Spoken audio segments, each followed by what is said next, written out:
ओम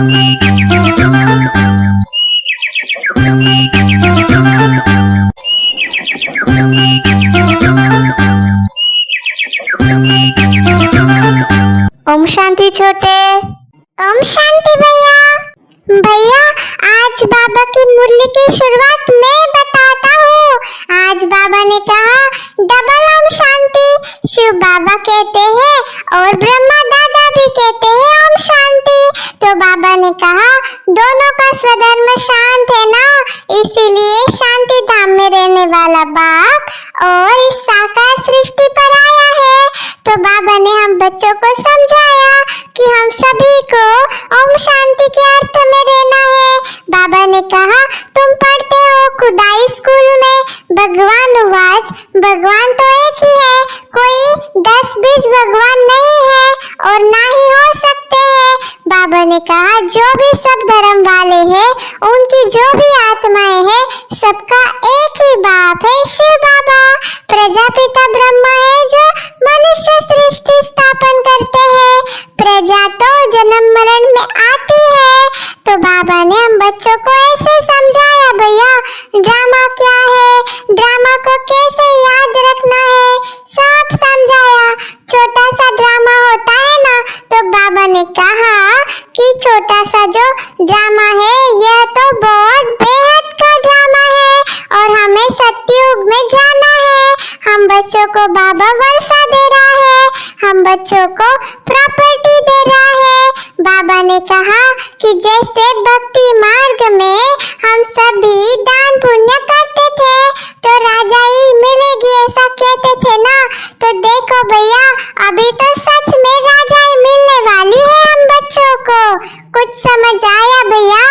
अरे वाह छोटे, तुम तो बड़े होशियार हो गए हो, तुम्हें तो सारी मुरली याद है। अच्छा तो आगे की मुरली भी तुम ही बता दो, मैं सुनता हूँ। बाबा ने बहुत अच्छे से समझाया और आपने जो कहा वो भी मुझे समझ आया, तो सुनाओगे आगे की मुरली? नहीं भैया, मुझे तो यही बात सबसे पसंद आई और समझ में आई, इसीलिए मैं पहले ही बता दिया। फिर बाद में आप मुझे बार बार पूछते हो ना, इसीलिए नहीं बताना था।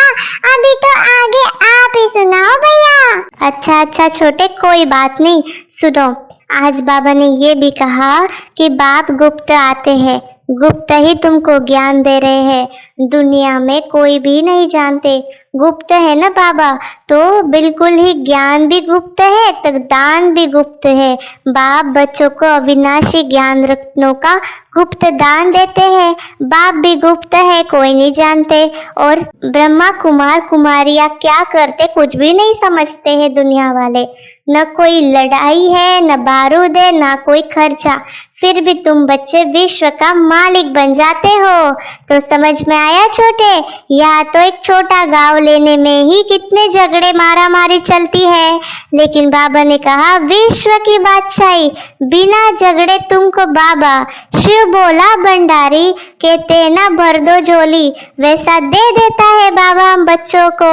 और बाबा ने कहा कि देखो सारा मदार तुम्हारे पुरुषार्थ पे है। जैसे संपूर्ण चंद्रमा की रोशनी अच्छी होती है फिर कम होती जाती है, कम होते होते बाकी एकदम पतली लिक बच जाती है, सारा गुम नहीं होता, लकीर रहती है जिसको अमावस कहते।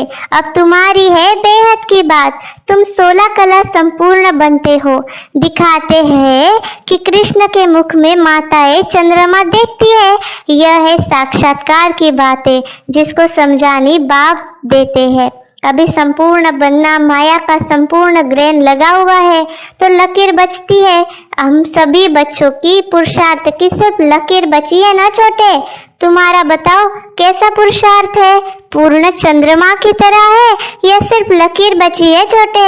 देखो भैया मैं तो छोटा हूँ, ना मुझे अवगुण के बारे में पता है ना ही विकार के बारे में, इसलिए बाबा कहता है ना छोटे बच्चे तो भगवान के घर का फूल होते हैं और महात्माएं होते हैं।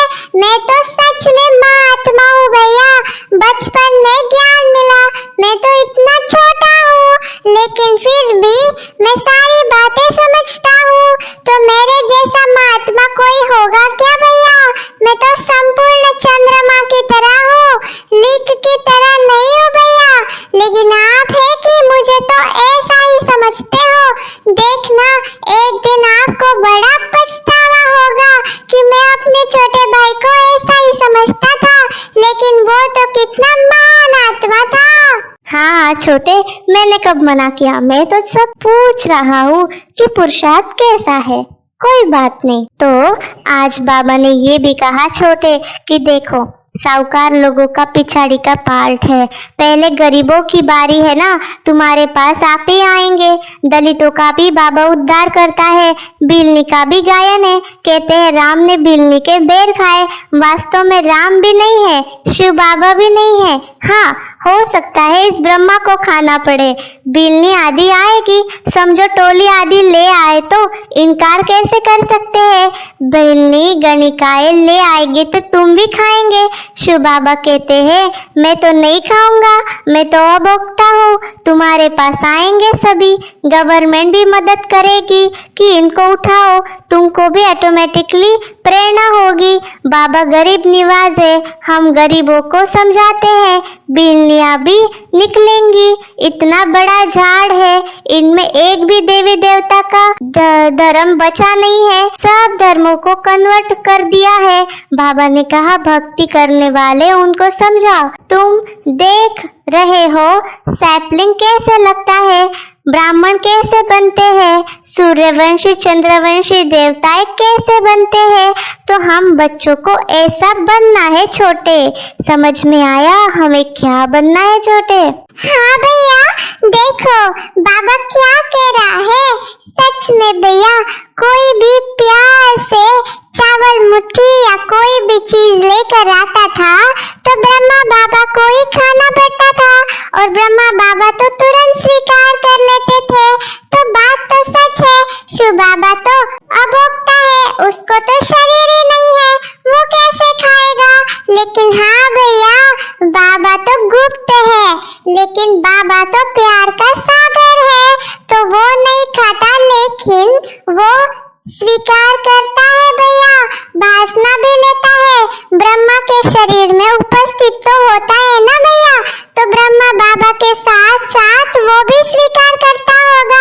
लेकिन ऐसे ही बता रहा है क्योंकि वो तो हमेशा अपने बच्चों को आगे रखता है ना भैया। देखो भैया, मैं कितना होशियार हूँ, मुझे बाबा की बातें कितनी गहराई से समझ आती है भैया। हाँ हाँ छोटे, अरे वाह, वेरी गुड, बहुत अच्छे, तुम तो सच में बहुत होशियार हो। तो आज बाबा ने हम बच्चों को कहा है कि देखो, कोई बच्ची या बाप के पास चावल मुट्ठी व 6-8 रुपया भेजती है तो लेकिन बाबा के क्या बोलते हैं, वाह बच्ची वाह, बाप तो गरीब निवाज है, सब स्वीकार करते हैं बाबा। सुदामा का मिसाल इसीलिए शास्त्रों में है। बाबा ने कहा कि सत्यता की शक्ति द्वारा प्रकृति व विश्व को सतोप्रधान बनाने वाले मास्टर विधि विधाता भव। स्लोगन में हम बच्चों के लिए कहा, योगी आत्माएं वह है जिन्हें प्रकृति की हलचल भी आकर्षित न करे। अच्छा, ओम शांति। आप सभी को हम छोटे बड़े की कॉन्वर्सेशन कैसी लगी जरूर कमेंट्स करिएगा, और इस चैनल को लाइक करें, सब्सक्राइब करें और शेयर करें। ओम शांति।